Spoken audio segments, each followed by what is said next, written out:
42.000 pertsona elkartu ziren larunbatean Donostian Kataluniako buruzagi independentisten aurkako epaia salatzeko. Erreferenduma ez da delitua lelopean Katalunia eta Euskal Herriko herritarrek erabakitzeko duten oinarrizko eskubideak defendatu ziren Gipuzkoako hiriburuko kaleetan zehar.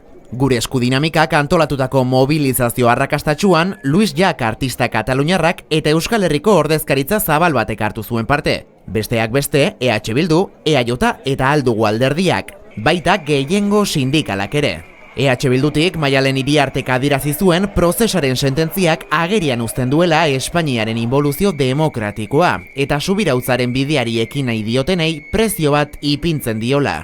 Iruditzen zaigu prozesaren sententzia izugarrikeria handia izan dela, lotsagarrikeria handia, eta gainera prezioa jartzen diola, subirautzaren bidea egin nahi dugunoi, erabakitzeko eskubidearen bidea egin nahi dugunoi, eta azken batean autodeterminazioaren bidea egin nahi dugunoi, eta gainera erakusten duela Espainiako estatuaren inboluzio demokratiko oso argi bat. Andoni Ortuzar Euskadi Burubatzarreko presidenteak salatu zuen Kataluniakoa gatazka politiko bat dela, eta irtenbidea ez dela epaitegiratik etorriko. Epaia oso larria da, bai juridikoki eta bai politikoki. Guk uste dugu ez dala bidea.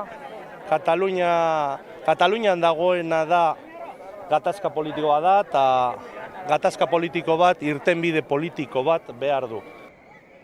Josetxo Arrietak Aldugutik adierazi zuen argi eta garbi dagoela Kataluniako preso politikoen aurkako epaia sententzia politikoa izan dela.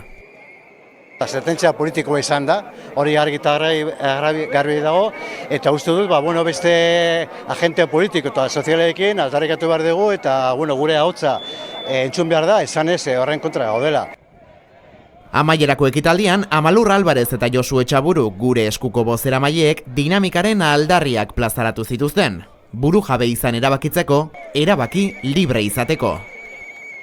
Bidea ikusteko argitasuna egon badago. Gu gara argia. Gutako bakoitza mugituz gero argi bihurtzen da.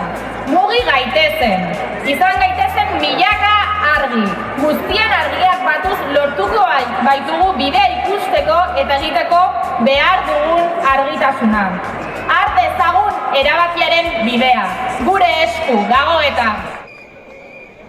42.000 haur, heldu eta zahar ibili ziren Donostiako kaleetan barrena. Elkarrekin Kataluniako herriari babesa adierazi eta irtenbide demokratiko bat aldarrikatzeko.